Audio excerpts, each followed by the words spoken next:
Hej, det her det er Dorte, og jeg er Ditte fra Elegance Dressage. Jeg har været ude ved Dorte i dag, som har arbejdet lidt med at komme ned og sidde på hendes sædeben og hendes grounding i ridningen.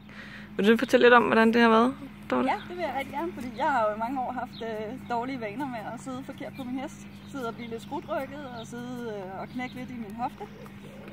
Så de der har hjulpet mig lidt med at trække vejret på den rigtige måde. Og komme op og være lidt stolt i mine skuldre og turde lukke verden ind, så at sige. Sådan så at jeg ligesom ikke går og gemmer mig lidt. Det samme sidder på hesten og gemmer mig lidt. Men at jeg ligesom viser, at jeg vil det her og ligesom på den måde også får nemmere ved at være på min hest. Og måske også på sigt gøre det nemmere for min hest, når jeg er på ham. Fordi jeg kommer til at sidde mere rigtigt, jeg kommer til at bruge mig selv og min krop mere rigtigt. Og forhåbentlig på sigt lære at tage til ridestævnen, når jeg har for mange nerver på, fordi at jeg kommer og sætter mig op på min hest med følelsen af, at det her, det kan jeg. Fedt. Det var alt for i dag. Hej.